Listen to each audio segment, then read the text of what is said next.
제8장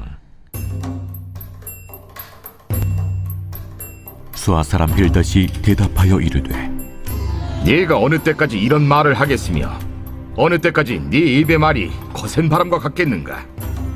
하나님이 어찌 정의를 굽게 하시겠으며 전능하신 이가 어찌 공의를 굽게 하시겠는가?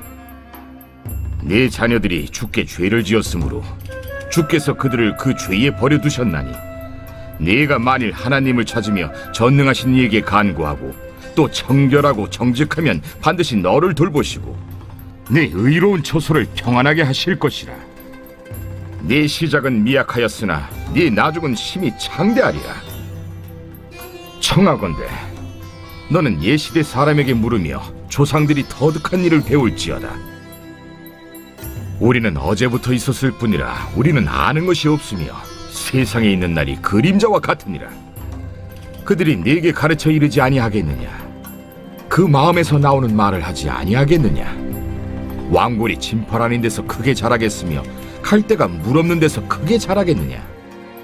이런 것은 새순이도다 아직 뜯을 때가 되기 전에 다른 풀보다 일찍이 마르느니라. 하나님을 잊어버리는 자의 길은 다 이와 같고 저속한 자의 희망은 무너지리니 그가 믿는 것이 끊어지고 그가 의지하는 것이 거미줄 같은즉 그 집을 의지할지라도 집이 서지 못하고 굳게 붙잡아 주어도 집이 보존되지 못하리라. 그는 햇빛을 받고 물이 올라 그 가지가 동산에 뻗으며 그 뿌리가 돌무더기에 서리어서 돌 가운데로 들어갔을지라도 그곳에서 뽑히면 그 자리도 모르는 체하고 이르기를 내가 너를 보지 못하였다 하리니 그 길의 기쁨은 이와 같고 그 후에 다른 것이 흙에서 나리라. 하나님은 순전한 사람을 버리지 아니하시고 악한 자를 붙들어주지 아니하시므로 웃음을 네 입에 즐거운 소리를 네 입술에 채우시리니 너를 미워하는 자는 부끄러움을 당할 것이라. 악인의 장막은 없어지리라.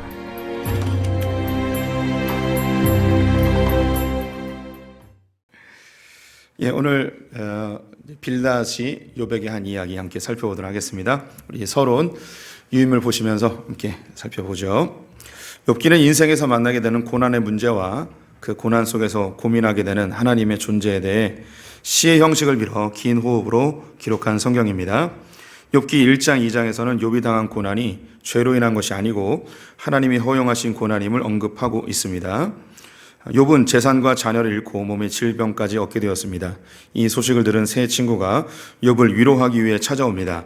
3장에서 욥은 고통 중에 죽기를 소망하며 탄식합니다. 4장부터 27장은 세상의 지혜자로 등장하는 세 친구가 욥의 고난을 해석하며 해답을 제시합니다. 하지만 욥은 친구들의 이야기를 받아들일 수 없었고 반론을 제기합니다. 첫 번째 논쟁자는 대만 사람 엘리바스였습니다.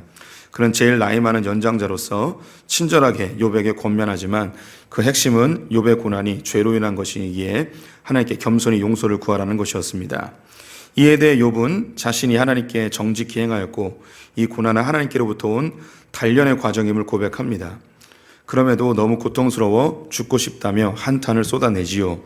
이 이야기를 듣고 있던 수아 사람 빌닷이 욥에 대해 아주 강한 어조로 책망하며 회개를 촉구합니다. 서론 같이 읽었는데요. 욥기는 아주 긴 호흡으로 이루어져 있습니다. 고난에 대한 문제를 아마 이 세상의 그 어떠한 책들보다도 심도 있게 그리고 길게 그리고 아주 세밀하게 다루고 있지 않을까 싶습니다. 고난을 바라보는 이 세상의 다양한 관점들, 그 가운데 하나님께서 우리에게 허락하신 이 고난이 무엇인지 욥이 하나님의 입장에서 고민하며 또 하나님의 관점으로 이 고난을 다시 살펴보고 또 인간적인 내면적 갈등들, 이러한 세밀한 것들이 욥기에 담겨 있습니다. 욥기에서 제일 중요한 게 있다면 바로 1장, 2장입니다. 이 고난이 죄로 인하여 발생한 것이 아니고 하나님께서 허용하신 고난이라는 거죠. 이것을 제일 먼저 딱 알려준 다음에 그 다음부터 고난에 대한 다양한 의견들을 나누게 됩니다. 하나님께서 우리에게 허용하신 고난이 분명히 있다는 거예요. 이거 우리 성도님들이 기억해 주십시오. 오늘은 언급하지 않았는데 고난은 크게 세 종류로 나눌 수 있습니다. 첫 번째는 나의 죄로 인하여 겪는 고난이 있습니다. 분명히 내 죄 때문에 겪는 고난이 있어요. 이것은 이 죄에 대한 대가를 분명히 이 땅에서 지불해야 됩니다. 그리고 하나님께 회개해야 되고 또 내 죄로 인하여 피해를 본 사람에 대하여서는 상당하게 대가를 지불해 주어야 합니다. 두 번째는 타인의 죄로 인하여 겪는 고난이 있습니다. 나는 가만히 있는데 타인의 죄로 인하여 내가 고통을 당하는 거죠. 뭐 음주운전 뺑소니에 내가 사고를 당했다던가 아니면 도둑에 의해서 내 재물에 소문해가 입혔다던가 혹은 뭐 사기꾼이나 뭐 길 가다가 갑자기 누구에게 맞았다던가 뭐 누가 욕을 했다던가 뭐 다양한 사람들의 죄로 인하여 내가 겪는 고난이 있습니다. 이 부분에서 성경은 용서를 요구하고 있고요. 그리고 하나님께서 내가 정말 입으로는 용서했지만 정서적으로 마음으로 도저히 용서되지 않는 부분에 대해서는 스스로 원수 갚지 말고 원수 갚는 것을 하나님께 맡기라고 이야기하시죠. 이럴 때 바로 공의의 하나님을 이야기하는 거예요. 그리고 세 번째는 하나님이 허락하신 고난입니다. 이것은 그 어떤 죄도 아니고 하나님께서 우리를 위하여 허락하신 고난이죠. 이 고난, 하나님께서 허락하신 고난의 목적을 세 가지로 언급하면 첫 번째는 죄를 정결케 하기 위함입니다. 그래서 고난을 통하여서 우리는 자기를 돌아봅니다. 그래서 죄와 멀어지게 되고 스스로 겸비하여서 주님께 깨끗하기 위하여서 자기가 애를 씁니다. 우리 가운데 많은 분들이 이 고난이 찾아오면 주님 내가 술도 끊고 담배도 끊고 교회 열심히 다닐 테니까 주님 이거 제발 해결해 주세요 하면서 내가 지금까지 살아왔던 그 좋지 않았던 것들을 끊고 하나님께 나아가려 하는 그런 시도들을 하죠. 바로 고난이 주는 엄청난 유익입니다. 두 번째는 우리를 성장시키십니다. 고난은 우리를 성장케 합니다. 그래서 어린 시절에 겪었던 고난이 나이가 들면 별것 아닌 것처럼 느껴집니다. 한 번 고난을 겪으면 그 다음은 이 고난이 별로 어렵지 않습니다.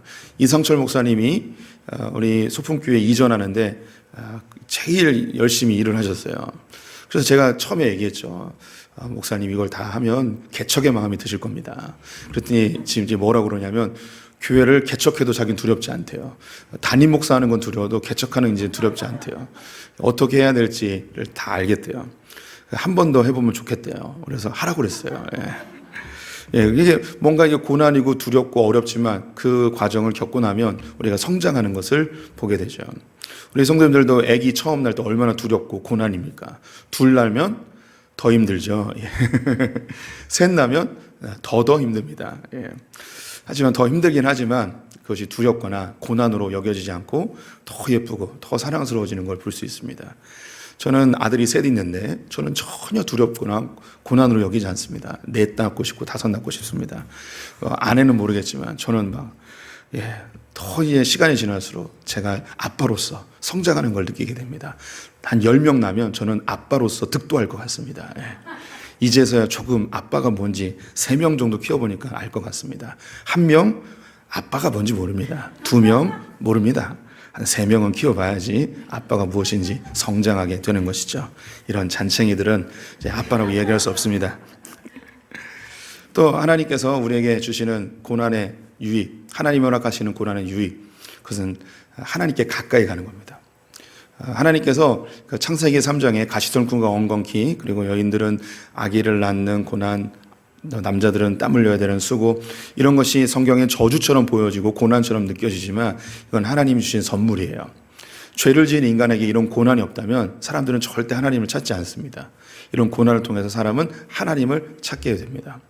여기 계신 우리 성도님들 역시 주님께 나오게 된 계기가 거의 대부분 고난 때문이었을 것 같습니다. 시어머니로 인한 고난, 자녀로 인한 고난, 재산으로 인한 고난, 건강으로 인한 고난. 시어머니 하니까 격하게 막 감동하는 분들이 여러 분 계시는데, 한번 찔러봤는데 그냥 우리 아낙네들 참 마음이 쓰립니다. 이런 고난들 때문에 주님께 이제 가까이 가게 되는 것을 보게 됩니다. 이런 다양한 고난들이 있는데 이것을 획일적으로 보는 것은 옳은 방법이 아니죠. 그래서 이 욥기에서는 이 고난에 대한 문제를 긴 호흡으로 다양한 관점들, 다양한 비판들, 또 우리의 삶 가운데 고난을 만났을 때 사람들로부터 그리고 내 내면적으로 드는 여러 가지 생각들을 이 욥기를 통해서 정리할 수 있게 됩니다. 우리 인생은 죽을 때까지 고난의 연속입니다. 그래서 이 고난의 문제를 욥기에서 한두 장으로 끝내지 아니하고 길게 이야기하는 것은 그만큼 우리 인생 전체가 고난이라는 증거라 하겠습니다. 이 욥기의 두 번째 챕터에서는 그 세 가지의 논쟁이, 세 번의 논쟁이 반복되는데요. 사이클로 돌아갑니다. 표에 나와 있듯이 세 친구와 한 번씩, 그리고 두 번에 걸쳐서 이야기하고요.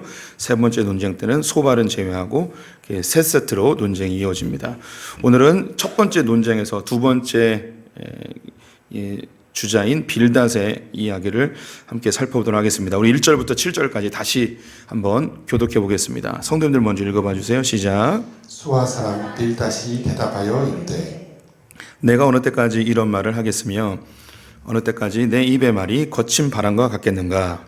하나님이 어찌 정의를 굽게 하시겠으며 전능하신 이가 어찌 공의를 굽게 하시겠는가. 내 자녀들이 주께 죄를 지었으므로 주께서 그들을 그 죄에 버려 두셨나니 내가 만일 하나님을 찾으면 전능하신 이에게 간구하고 또 청결하고 정직하면 반드시 너를 도우시고 돌보시고 내 의로운 처소를 평안하게 하실 것이라. 내 시작은 미약하였으나 내 나중은 심히 창대하리라. 네, 1번입니다. 빌닷은 욥의 자녀들이 무엇 때문에 죽게 되었다고 말하고 있나요? 죽게 죄를 지었으므로. 와, 이런 말 쉽게 할 수 있을까요? 자식이 죽었는데 네 자식이 왜 죽었는지 알아? 죄 져서 죽은 거야. 엄청 세죠. 엄청 세게 얘기하는 거예요. 글로 표현해서 우리가 그 감정을 다 느끼지 못하는데 네 자식이 죄 때문에 죽은 거야. 이렇게 이야기하는 거 굉장히 험악한 말입니다. 근데 지금 빌닷이 이걸 하고 있습니다. 여기 성경 구절에 내 시작은 미약하였으나 내 나중은 심히 창대하리라. 이 말씀 여기 있어요. 빌닷이 한 거예요. 욥을 공격할 때 한 말이에요. 요즘은 그 개업할 때 이 구절 많이 안 쓰죠. 이제 목사님들이 옛날에는 그 문맥을 모르고 그냥 막 썼는데 요즘은 문맥을 아니까 이 말씀을 거의 안 써요. 근데 뭐 그냥 우리가 이 문구 자체로만으로는 상당히 그 은혜로운 말씀인데 그런데 문맥 속에서는 좋은 말이 아니기 때문에 잘 쓰진 않습니다. 그래도 우리 성도님들이 시작은 미약하지만 끝은 창대하기를 저는 소망합니다. 예. 빌닷의 논쟁 첫 번째, 공의의 하나님. 재산과 자녀를 잃고 육체의 질병까지 얻게 된 욥은 밤잠을 이루지 못할 정도의 고통을 느끼고 있었습니다. 몸이 골마 구더기가 생겼고 가려운 몸을 잿가루로 비비다 보니 잿가루가 딱딱한 껍질이 되었습니다. 또다시 피부는 갈라져 피고름이 흘러나오고 있습니다. 너무 아프고 괴로워서 욥은 하나님께 죽기를 소원하고 있었습니다. 이런 신음소리의 가장 연장자인 대만 사람 엘리바스가 친절하게 욥의 고난의 원인이 죄라고 단정하며 하나님께 회개하라고 합니다. 이 이야기에 오히려 속이 상한 욥은 어떻게 아픈 사람한테 그런 말을 할 수 있느냐고 거칠게 대꾸를 하게 됩니다. 그러면서 다시 하나님께 너무 고통스러우니 죽여달라고 하소연을 하죠. 엘리바스는 죄에 대해 회개하라고 하고 욥은 자신은 죄가 없으니 그냥 죽고 싶다고 말하는 상황입니다. 이것을 지켜보던 수아 사람 빌닷이 매우 거칠게 화를 내며 욥을 다그칩니다. 빌닷에 대한 정보는 거의 없습니다. 그가 수아 사람이라고 하는데 이곳이 유브라테스 강 근처라는 것을 추측할 뿐 정확히 어디인지는 알 수 없습니다. 엘리바스와 욥의 대화를 듣고 있던 빌닷은 매우 거칠고 독하게 욥을 몰아붙이죠. 엘리바스에 이어서 말을 하는 것으로 보아 두 번째 연장자로 보여집니다. 빌닷의 말은 두 가지의 내용을 담고 있습니다. 첫째는 공의의 하나님의 기준으로 자신을 바라보라는 것이고 둘째는 세상의 지혜로 자신을 돌아보라는 것입니다. 1절부터 7절까지의 말씀을 제가 저의 언어로 한번 바꿔보았습니다. 도대체 언제까지 그런 식으로 말할 거야? 듣자 하니 못하는 말이 없네. 아니 하나님의 정의를 부리라고 말씀을 하실까? 전능하신 이가 올바른 것을 그르다고 말씀하실까? 네 자식들이 까닭 없이 죽었을까 봐? 하나님께 죄 지은 것이 있으니까 벌을 내리신 것 아니겠냐고. 이 답답한 친구야. 까닭 없이 죽었다는 게 말이 되는 소리냐? 그러니까 그 일은 이미 지나간 거고 이제라도 자네는 하나님께 회개를 하라는 거야. 전능하신 분께 애원이라도 해보라는 거지. 하나님께 용서해달라고 간절히 기도라도 해보라고. 자네가 정직하게 또 올바르게 나온다면 어찌 하나님께서 자네를 돌보시지 않겠냐 말이야. 하나님이 자네를 어루만져 주실 거야. 처음에는 보잘것 없겠지만 나중에는 창대하게 될 거야. 네, 이렇게 얘기했을 것 같습니다. 아마 이거보다 더 거칠게 얘기했을 것 같습니다. 제가 연기를 굉장히 잘하는데 노년동에 와서 저를 좀 숨겨야 될 필요가 있을 것 같아서 제 연기력의 5%만 보여드렸습니다. 계속 읽겠습니다. 빌닷은 자신의 고난이 죄로 인한 것임을 인정하지 않는 욥에 대해 분노가 치밀어 올랐습니다. 하나님께 불평하고 원망하고 심지어 죽여달라고 한탄하는 욥을 보면서 정말 한 대 치고 싶은 마음이 들었던 것 같습니다. 회개는 못할 망정 하나님께 버릇없이 왜 태어나게 하셔서 이 고통을 당하게 하냐고 죽여달라고 소리치는 욥에 대해 무척 저주스러운 눈빛으로 쳐다보고 있었습니다. 몸도 성하지 않고 자식까지 다 잃은 친구에게 몹쓸 말을 할 수 없어서 꾹꾹 참다가 욥이 하나님께 따지듯이 말을 하자 폭발해 버렸습니다. 도대체 언제까지 그런 식으로 말을 할 거야? 심지어 내 자식들이 죽은 것은 하나님께 죄를 지어서야 라고 정말 하지 말아야 될 말을 하고 말았습니다. 자식을 잃고 전 재산을 잃고 사경을 헤매고 있는 친구에게 죄 때문에 그래 라고 말할 수 있을까요? 우리는 그렇게 말할 수 있는 존재입니다. 이 빌닷만이 그런 것이 아니고 우리는 실제로 이렇게 이야기할 수 있는 사람들입니다. 우리는 스스로 하나님이 되어 옳고 그름을 따져 정의감과 동정심에 불타는 존재들입니다. 그래서일까요? 성경은 즐거워하는 자와 함께 즐거워하고 우는 자와 함께 울라고 말하는 것이 아닐까 싶습니다. 우리는 공감해 주기보다는 판단하여 해답을 주기를 더 빠르게 합니다. 빌닷의 이야기를 들으면서 어떻게 사람이 저럴 수 있을까라고 하지만 사실 우리도 빌닷과 다르지 않은 사람들인 것 같습니다. 아파하는 사람과 함께 아파하기보다는 그 아픔에 대한 원인을 찾아서 빨리 해결해 주려 하는 것이 우리의 모습이 아닐까 싶습니다. 남자들은 더 이것이 심한 것 같아요. 공감 능력이 많이 떨어져요. 저도 그렇습니다. 아내가 셋째 낳았을 때 금요철화를 마치고 배가 아프다고 한 거예요. 그래서 병원에 데려다 줬죠. 근데 아기를 3번 낳아보니까 아기가 언제쯤 나올지 느낌이 오더라고요. 그래서 그 분만 대기실에 누워있는데 새벽 1시쯤에 저는 그 다음날 새벽 기도를 가야 새벽 기도를 갔나? 아니 새벽 기도는 안 간 것 같아요. 아무래도 안 나올 것 같아요. 내일 아침에 나올 것 같아요. 근데 거기는 대기실에는 잠잘 데가 없었어요. 그래서 제가 어떻게 했냐면요, 집에 갔어요. 아내를 혼자 남겨놓고 나 집에서 자고 올게. 여기 잘 데가 없으니까. 미친놈이죠. 미친놈이죠. 새벽 6시 반쯤인가 문자가 왔어요. 정말 이 설교 단상에서 말하기 어려운데, 삐 새끼야, 아내를 놓고 잠이 오냐 삐 새끼야, 이렇게 했습니다. 문자를 받고 깜짝 놀라 병원으로 달려갔습니다. 제가 봐도 그때도 안 나올 것 같더라고요. 그래서 한 10시 반쯤에 아기가 나왔습니다. 저는 합리적으로 행동한 거죠. 근데 그렇게 행동해서는 안 됩니다. 그렇게 행동하면 안 돼요. 김상 목사님 둘째 날 때 옆에 있어줘야 되는 거예요. 그런데 아마 저만 그런 게 아니고 우리가 다 공감하기보다는 상황을 판단하고 가장 합리적인 방법을 찾는 것이 우리가 아닐까 싶습니다. 그래서 그런지 성경은 즐거워하는 자와 함께 즐거워하고 우는 자와 함께 울라고 이야기하는 것 같습니다. 이런 말씀을 읽어도 사실 우리가 참 실천되기는 쉽지 않은 것 같아요. 몇 가지 케이스 얘기해 볼게요. 다 아시는 내용이긴 한데요. 2004년 12월 26일 오전 7시 58분 인도네시아 수마트라 섬에 있는 한 휴양지에서 진도 9.1에서 9.3의 강진이 일어났고 30m 높이의 쓰나미가 일어나게 되었습니다.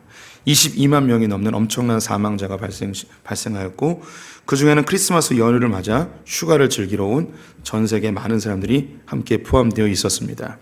이 사건에 대해 서울의 유명 교회 목회자가 이렇게 설교를 했습니다. 동남아시아, 인도네시아, 아체에서 지진 해일로 사망한 8만 5천 명이 하나님의 심판을 받았습니다. 예수를 제대로 믿는 사람이라면 성탄절 주일에 놀러 갔겠습니까? 아체 주민의 3분의 2가 모슬림 교도들이고 3만에서 4만 명이 죽은 인도 첸나는 힌두교도들이 창궐하는 곳입니다. 이렇게 목회자가 설교를 했습니다. 또 읽어볼게요. 2011년 3월 11일 일본 후쿠시마에서 강도 9.0의 강진과 함께 쓰나미가 몰려와 18,000명이 목숨을 잃었습니다. 이때도 한 서울 대형교회 목회자가 설교 중에 이런 말을 했습니다. 일본 국민이 신앙적으로 볼 때 너무나 하나님을 멀리하고 우상숭배, 무신론, 물질주의로 나가기 때문에 하나님의 경고가 아닌가 하는 생각이 든다. 전후 맥락 속에서 하나님의 경고를 강조하는 것이기는 하지만 마치 죄를 지어서 하나님이 벌을 내셨다는 듯한 인상을 주기에는 충분합니다. 작년 10월 31일 이태원에서 끔찍한 인명사고가 일어났죠. 200여 명이 죽었습니다. 할로윈 축제를 즐기기 위해 너무 많은 사람들이 좁은 공간에 몰려 발생한 사고였는데요. 반기독교적인 문화행사인 할로윈으로 인해 교회 다니는 사람들은 쉽게 하나님의 심판을 이야기해서는 안 될 것입니다. 여기에서 목사님들이 이야기한 것 맞는 말일까요? 틀린 말일까요? 네. 맞는 말이기도 한데 적절한 말은 아닌 거죠. 그 인도네시아에 있는 사람들이 모슬림 사람인 거 맞습니다. 궁극적으로 하나님의 진노의 대상은 맞는 거죠. 인도 사람들이 힌두교를 믿는 것, 궁극적으로 하나님의 진노의 대상은 맞습니다. 또 성탄절 주일날 교회 안 가고 휴가를 즐기러 간 것, 신앙적으로 볼 때 옳은 행동은 아닐 것입니다. 이 말은 틀린 말은 아니죠. 그런데 적절한 말은 아닌 것 같습니다. 일본 사람들이 우상을 숭배하고 하나님을 멀리하는 것, 이 말 맞습니다. 그런데 지진으로 쓰나미로 수만 명이 죽은 그 상황에서 할 수 있는 적절한 말은 아닌 거죠.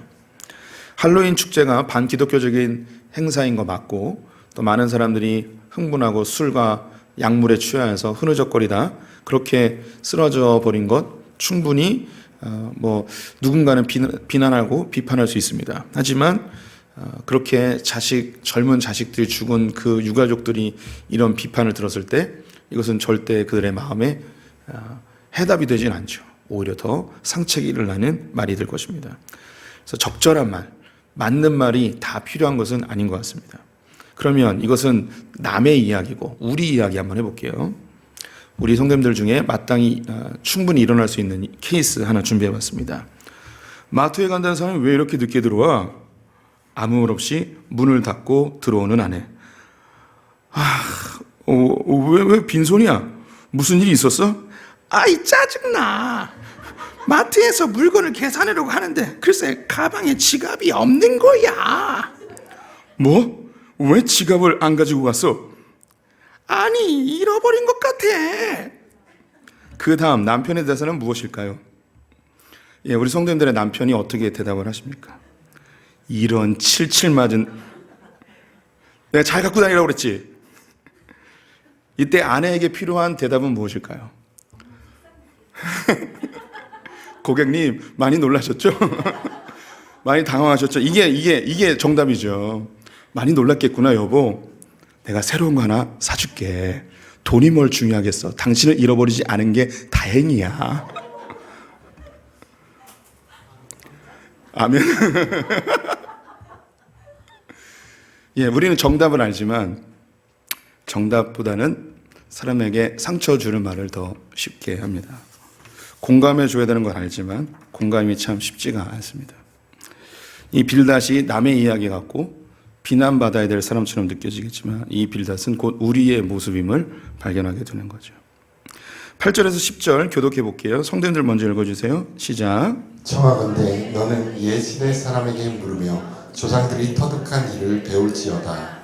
우리는 어제부터 있었을 뿐이라 우리는 아는 것이 없으며 세상에 있는 날이 그림자와 같으니라. 그들이 내게 가르쳐 이르지 아니하겠느냐. 그 마음에서 나오는 말을 하지 아니하겠느냐. 2번입니다. 빌닷은 욥에게 무엇을 배우라고 권하고 있나요? 옛사람들에게서 나온 일, 조상들이 터득한 일을 배우라고 이야기합니다. 빌닷의 두 번째 논쟁, 조상들이 터득한 일을 배울지어다. 빌닷은 욥에게 공의의 하나님에 대해 강조하였습니다. 이어서 일반적인 지혜로 욥을 질책합니다. 조상들이 터득한 일을 배우라는 것입니다. 8절부터 9절을 제 언어로 바꿔볼게요. 이복의 욥, 한번 옛 조상들의 지혜를 생각해보게나, 우리 선조들이 지녔던 그 통찰력을 되새겨보게나. 우리 인생이란 것이 너무나 짧지 않은가? 그러니 우리가 알고 있는 것이 무엇이며 알면 얼마나 알겠는가? 우리 인간살이 고작해야 땅 위에 스치고 지나가는 그림자에 불과하지 않은가? 그러니 옛날 조상들의 말이 틀린 것이 하나도 없지 않은가? 그들의 말에 귀를 기울이게. 우린 누군가를 훈계하고 교훈할 때에 어떤 근거를 제시하게 됩니다. 신앙인들에게는 성경 말씀이나 신학적 내용이 될 것이겠죠. 빌닷이 말한 공의의 하나님이 대표적인 예일 것입니다. 성경 말씀을 벗어나면 오랜 세월 동안 일반화된 지혜의 문구나 권위자들의 이야기를 인용하게 될 것입니다. 빌닷이 인용한 조상들이 터득한 일 함께 살펴보겠습니다. 11절부터 15절 교독합니다. 성도들 먼저 읽어주세요. 시작. 왕골이 진털에 아닌 데서 크게 자라겠으며 갈대가 물 없는 데서 크게 자라겠느냐. 이런 것은 새 순이 돋아 아직 뜯을 때가 되기 전에 다른 풀보다 일찍 마르느니라. 하나님을 잊어버린 자의 길은 다 이와 같고 저속한 자의 희망은 무너지리니 그가 믿는 것이 끊어지고 그가 의지하는 것이 거미줄 같은즉 그 집을 의지할지라도 집이 서지 못하고 굳게 붙잡아 주어도 집이 보존되지 못하리라. 3번입니다. 빌닷이 인용한 속담을 기록해 보세요. 왕골이 진펄 아닌 데서 크게 자라겠으며 갈대가 물 없는 데서 크게 자라겠느냐. 그가 인용한 내용입니다. 설명해 볼게요. 빌닷이 제시하는 조상들의 지혜는 왕골이 진펄 아닌 데서 크게 자랄 수 없으며 갈대가 물 없는 데서 크게 자랄 수 없다는 것입니다. 우리말로 하면 콩 심은 데 콩 나고 팥 심은 데 팥 난다라는 말이겠죠. 원인이 있어야 결과가 있다는 것입니다. 위의 구절도 한번 다시 번역해 보겠습니다. 왕골이 늪지대가 아닌 곳에서 나겠느냐? 갈대가 물 없이 자랄 수 있겠느냐? 그런 것은 푸르게 자라다가도 물이 마르면 다른 풀보다 먼저 시들어버리지 않더냐? 하나님을 잊어버린 경건치 못한 사람들도 이런 갈대와 같아서 그들의 희망은 완전히 사라지고 말 것이야. 그런 사람이 믿는 것은 공중에 매달려 있는 거미줄에 불과하지. 그들이 거미줄을 잡고 기댄다고 해도 그것이 지탱해 내지는 못할 것이야. 설명이 있습니다. 이 세상의 긴 역사 속에서 지혜자들은 세상의 이치를 깨달아 여러 지혜와 학문들을 남겼습니다. 이 세상의 지혜와 학문들은 그 가치가 충분히 인정되어야 합니다. 이 세상을 창조하신 분이 하나님이십니다. 하나님은 세상을 질서 있게 창조하셨습니다. 그 질서를 인간들이 발견하여 정리한 것이 지혜이며 학문입니다. 자연 속에서 발견한 힘의 질서를 정리한 것이 물리이고 물질의 변화를 정리한 것이 화학입니다. 수의 질서를 정리한 것이 수학이고 음의 질서를 정리한 것이 음악입니다. 마음의 질서를 연구한 것이 심리학이고 사람들의 형태를 연구한 것이 사회학입니다. 그리스도인들이 학문을 열심히 익혀야 하는 중요한 이유가 바로 하나님이 만드신 질서를 이해하기 위해서입니다. 이 질서를 잘 알아야 세상을 풍성하게 살 수 있습니다. 그런데 여기서 문제가 있습니다. 인간이 자연의 질서를 연구하여 정리를 했을지라도 이것이 완벽하지 않다는 것입니다. 또한 언제나 예외는 존재한다는 것이죠. 이 역사 속에서 사람들은 하나님이 만들어 놓은 질서를 발견하여서 이것을 정리했습니다. 이것을 지혜라고도 이야기하고 학문이라고도 이야기하죠. 우리 크리스찬들이 그 학문을 익혀야 되는 중요한 이유가 여기 있습니다. 하나님 만드신 세상의 질서를 익혀야 돼요. 그 질서를 잘 익혀야지 세상에 나가서 이 세상을 풍성하게 살아낼 수 있는 거죠. 우리 성도님들이 갖고 있는 핸드폰이나 가정기기 같은 거의 경우 사용 설명서를 잘 읽어봐야지, 잘 알아야지 100% 활용할 수 있잖아요. 아는 만큼 활용할 수 있습니다. 만든 사람의 목적과 또 그것을 운영하는 체계가 있는 거죠. 질서가 있는 거죠. 그걸 잘 알아야지 충분히 활용할 수 있습니다. 하나님 만들어 놓은 이 세상의 질서를 잘 알아야지 이 세상을 통치하고 다스리고 풍성하게 누릴 수 있습니다. 그래서 크리스찬들은 공부를 열심히 해야 되고 잘 해야 돼요. 왜? 이 세상의 질서를 잘 알아서 풍성하게 살기 위하여. 그것이 하나님께 영광이고 우리에게 큰 기쁨이 됩니다. 멋진 이야기 아닙니까? 막 자식들에게 막 얘기해주고 싶지 않습니까? 학문의 목적입니다. 좋은 대학을 가기 위해서가 아니고 좋은 직장을 가기 위해서가 아니고 이 세상의 질서를 잘 알아 풍성히 누리게 하기 위해서. 그래서 공부를 열심히 해야 됩니다. 그런데 이 세상의 질서를 잘 정리해 놓긴 했는데 인간이 완벽하지 않기 때문에 학문도 부족하고 그리고 틀린 경우도 있고 언제나 예외의 경우가 존재한다는 거죠. 계속 읽습니다. 우리나라 최고의 배우 중에 한 명인 송강호 씨가 있습니다. 그의 연기에 대해 전 세계가 칭찬을 하고 상도 많이 받았죠. 그가 대학에 입학할 때에 부산에 있는 한 대학 연극영화과의 면접을 보게 되었습니다. 면접관이 질문하였는데요. 가장 존경하는 배우가 누구입니까? 라고 물었습니다. 당시 송강호는 연기에 대한 열정은 있었지만 연기자들을 잘 몰랐습니다. 그래서 며칠 전 본 영화의 주인공의 이름을 말했는데요. 그 배우는 홍금보였습니다. 놀랍게도 송강호는 불합격했습니다. 그 교수는 진지한 연기파 배우를 기대했을 것입니다. 하나를 보면 열을 안다. 지혜이죠. 근데 이 말이 맞는 말일까요? 틀린 말일까요? 회사나 학교는 면접을 통해 사람을 뽑습니다. 하나를 보고 그 사람의 전체를 평가해야 되죠. 맞을까요? 틀릴까요? 맞을 수도 있고 틀릴 수도 있습니다. 그 하나를 보고 뽑았는데 잘 뽑을 수도 있고 그 하나를 보고 뽑았는데 잘 못 뽑을 수도 있는 거죠. 결혼도 그렇습니다. 하나에 꽂혀서 결혼했는데 똥 밟은 경우가 있고 하나만 보고 결혼했는데 대박을 맞는 경우도 있습니다. 어느 순간에는 정말 하나를 보고 열을 판단해야 할 때가 있습니다. 하지만 하나를 보고 성급하게 판단하였다가 큰 오류에 빠질 수도 있습니다. 다음의 말은 참일까요? 거짓일까요? 1번, 대통령이 정치를 잘 못하면 나라가 잘 굴러가지 않는다. 맞는 말일까요? 틀린 말일까요? 돈이 많으면 행복해진다. 맞는 말일까요? 틀린 말일까요? 그 국밥집은 모든 메뉴가 맛있다. 한국 사람은 밥심으로 산다. 이건 일반적으로 맞는 듯 하죠. 하지만 예외의 경우가 언제나 있습니다.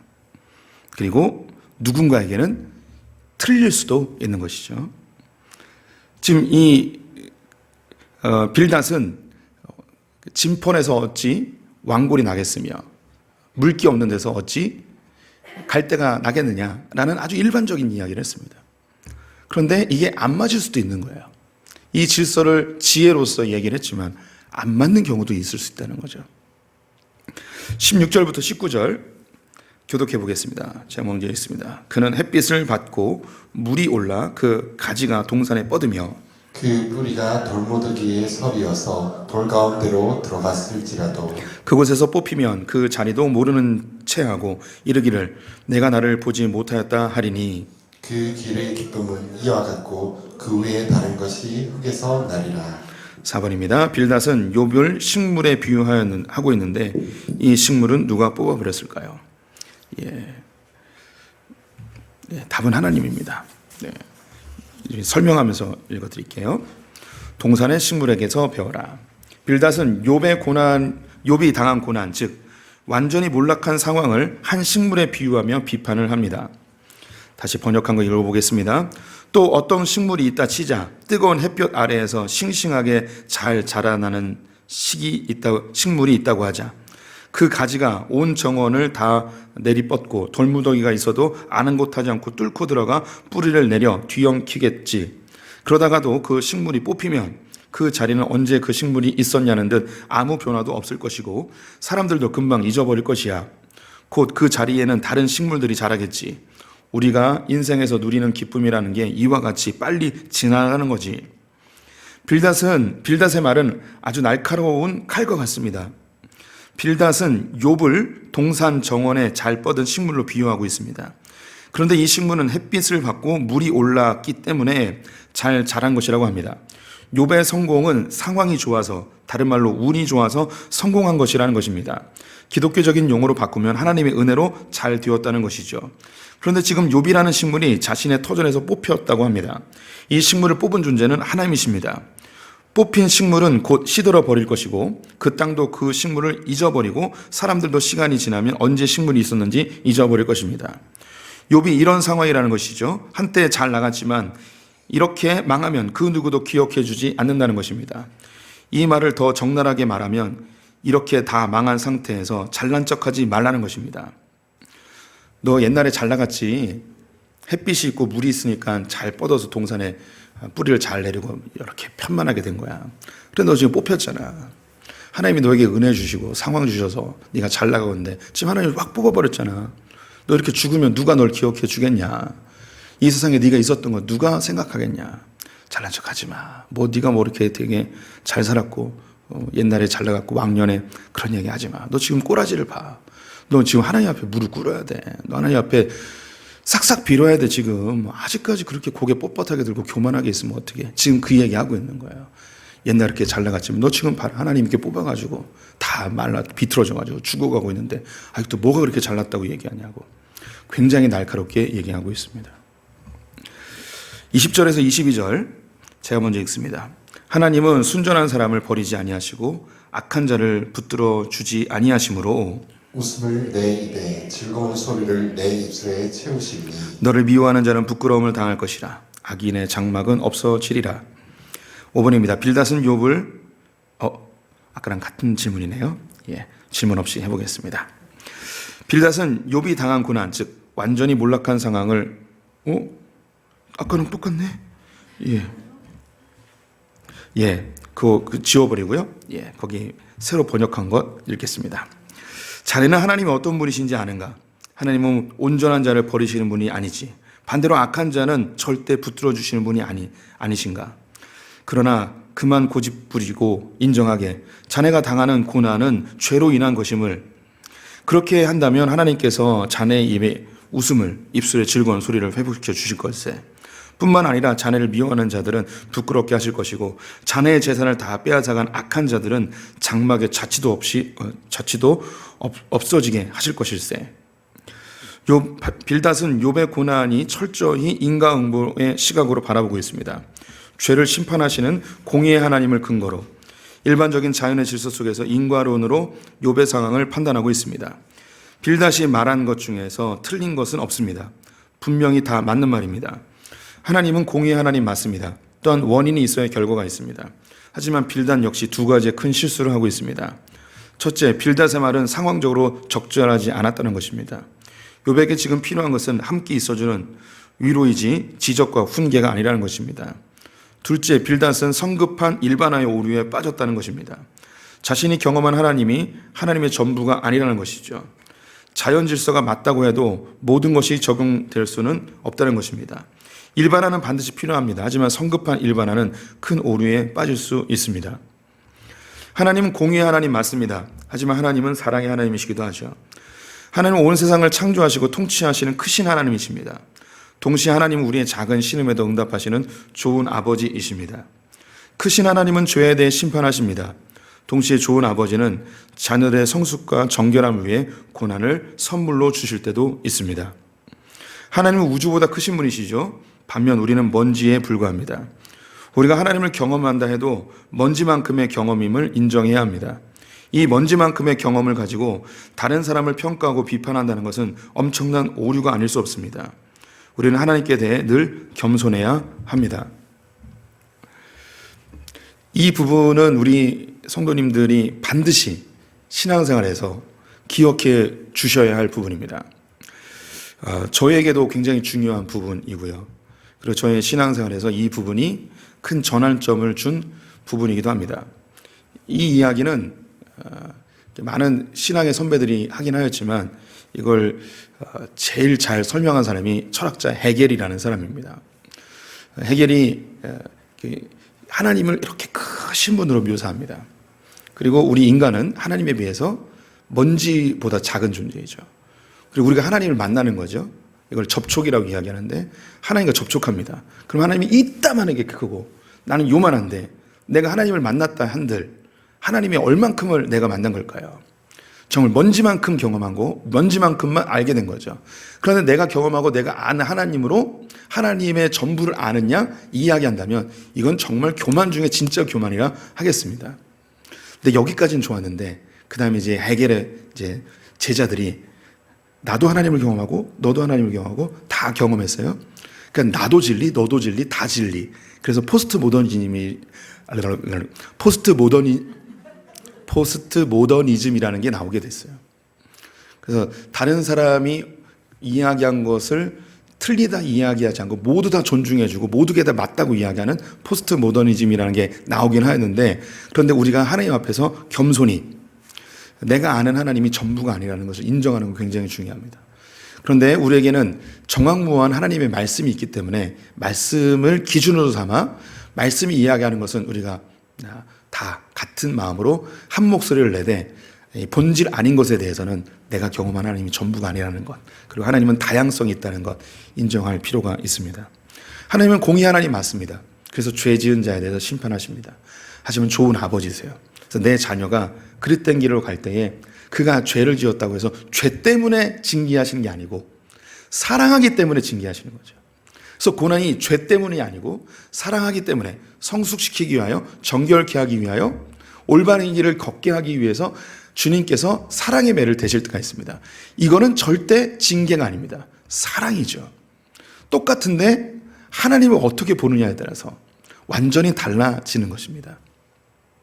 빌닷이 이 욥에 대하여서 이런 고난을 당할 때 너 지금 굉장히 괴로운데 하나님께서 너를 성숙시키기 위함이야. 주님 너를 사랑하시기 때문에 이 고난도 허락하신 거야. 내가 기도해 줄 테니까 우리 같이 이겨내자. 이런 얘기를 했어야겠죠. 근데 놀라운 게 뭐냐면 구약에서는 그런 이야기를 할 수가 없어요. 왜 그 따뜻한 아버지의 사랑을 구약에 있는 성도들은 한 번도 경험을 못했거든요. 그 사랑을 경험하게 하신 분이 누구냐면 예수 그리스도. 그 예수 그리스도의 은혜의 복음을 경험해야지 지금 우리가 이야기한 그 이야기를 할 수 있게 되는 겁니다. 두 번째, 장님 코끼리 만지기라는 교훈을 아시죠? 불교 경전 열반경에 수록되어 있습니다. 6명의 맹인이 코끼리를 만지고 각자 자기가 경험한 것을 말하면서 그걸 맞다고 우기는 우화입니다. 이 우화에서 우리는 자연의 질서 앞에서 겸손해야 함을 알게 됩니다. 우리가 장님 코끼리 만지기에 빠지지 않기 위해서 몇 가지의 원칙을 인지할 필요가 있습니다. 첫째, 내가 장님임을 인정해야 됩니다. 내가 아는 것이 전체가 아님을 인정하는 자세입니다. 나도 틀릴 수 있다는 자세입니다. 이건 성경에서도 이야기하지만 세상 사람들도 이야기하는 거예요. 장님임을 인정해야 돼요. 우리가 모든 걸 알지 않다는 걸 인정해야 돼요. 우리가 죄인이라는 걸 인정해야 되듯 말이죠. 두 번째, 다른 장님들의 이야기를 들어야 합니다. 내가 장님이고 내가 만진 것이 제한적이기 때문에 다른 장님들이 경험한 것, 만진 것도 들어서 이것을 종합해야겠죠. 더하기를 해야지 온전해지는 겁니다. 그래서 스스로 더하기를 해야 돼요. 학습을 하거나 관찰을 하거나 그렇게 해서 내가 아는 것을 더 더해 나가야 됩니다. 나의 부족한 부분을 더해 나가야겠죠. 그리고 다른 사람들로부터 더해야 됩니다. 다른 사람이 이야기하는 걸 경청해야 됩니다. 전문가들의 조언을 들어야 되고요. 다른 사람들과 토론하는 것이 더하기에 중요한 요소가 될 수 있습니다. 세 번째로 나는 코끼리만 만진 것임을 인정해야 됩니다. 세상에는 다른 짐승들도 많아요. 호랑이도 있고 토끼도 있고 내가 코끼리를 만졌고 다른 맹인들의 코끼리 만진 것도 다 종합해서 그리고 코끼리 전문가의 이야기를 다 들었기 때문에 코끼리에 대해서 내가 거의 완벽하게 알고 있다 생각한다고 해서 호랑이를 이야기할 때, 토끼를 이야기할 때 코끼리 이야기하면 안 되는 거예요. 내가 경험한 것이 다른 동물에게도 적용될 수 없는 거죠. 내가 만진 것은 코끼리이지만 모든 동물은 아니라는 걸 인정해야 됩니다. 이 세상에서 아직 만져보지 못한 동물들이 많이 있다는 걸 인정해야 되는 거죠. 제가 종종 말씀드리는 것 중에 저는 언젠가 소풍교회를 사임하게 될 것입니다. 그러면 제 뒤에 다른 목회자가 오겠죠. 이 목회자를 우리 성도님들이 뽑게 될 것입니다. 그때에 우리 성도님들이 꼭 기억해 주셔야 될 게 뭐냐면 그건 저의 이제 착각일 수도 있는데 우리 김차현 목사님하고 거의 비슷한 사람을 뽑아야겠다 막 이런 생각을 하시는 분이 비웃지 마요. 나도 알아요. 그렇게 안 뽑을 거 알아요. 근데 혹시나 해서 그래서 그렇습니다. 그리고 전임 목회자의 향수 때문에 새로운 목회자가 왔을 때 다른 톤이나 다른 논점으로 설교를 하는 것을 들으면 우리 옛날 김채원 목사님이 좋았는데 김채원 목사님처럼 왜 설교를 못할까 이렇게 생각하는 경향이 있을 수 있습니다. 그런데 제가 경험한 하나님은 제가 나눌 수 있는 거, 제가 나누는 설교와 제가 나누는 것, 제가 경험한 하나님밖에 없는 거예요. 제가 경험한 하나님이 전체 하나님이 아니라고요. 그리고 제가 지금까지 살아왔던 삶의 여정들, 그리고 내가 공부했던 그 것들을 바탕으로 해서 우리 성도님들에게 설교하는 거죠. 이게 하나님의 전부가 아니란 말이에요. 그래서 반드시 다음 목회자를 뽑을 때는 저와 전혀 다른 목회자를 뽑는 게 훨씬 유익합니다. 왜냐하면 다른 관점으로 하나님을 보고 다른 경험 속에서 나타나는 성경의 해석들을 통해서 우리 성도님들이 신앙에 더 확장이 일어나고 더 다양한 설교를 들으면서 더 새롭게 하나님을 만나게 되는 것이죠. 새롭게 오신 우리 소풍의 성도님들, 오신 지 1년 미만, 5년 미만의 성도님들 축하하고 환영합니다. 옛날 목사님들의 설교와 좀 다르죠. 그분들이 잘못된 게 아니에요. 그분들로부터 성장한 거고 제가 말하는 이 설교는 또 다른 하나님의 면을 경험하는 것입니다. 다양한 하나님, 다양성 있는 정말 그 아름다운 하나님, 그 하나님을 묘사하는 수식어 중에 무지개가 있어요. 무지개. 왜 하나님을 표현할 때 무지개라고 표현할까요? 그게 하나님이 보여지는 다양성이에요. 이 무지개는요, 동그래요. 이런 것까지 얘기해야 되나? 무지개가 화살 모양이 아니에요. 우리 성도님들, 무지개가 화살 모양이 아니에요. 지구가 둥글어서 우리는 반만 보이고 반은 반대쪽에서 보이는 거예요. 그래서 반만 보이는 거예요. 그런데 무지개는 어디서 보나 똑같아요. 어디서 보나 똑같아요. 어디서나 무지개예요. 그래서 하나님도 마찬가지예요. 어떻게 보나 하나님이에요. 그런데 자세히 보면 7색깔이에요. 하나님은 한 분 맞아요. 그런데 그분을 자세히 보면 매우 다양해요.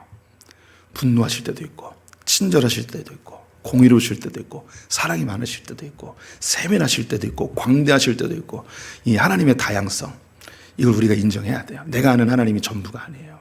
그래서 막 무서운 하나님, 이걸 경험하면 내 자식에게도 하나님에 대해서 하나님이 너 잘못하면 때려 죽일 거야 막 그러면서 무서운 하나님으로 주입하는 경우가 있습니다.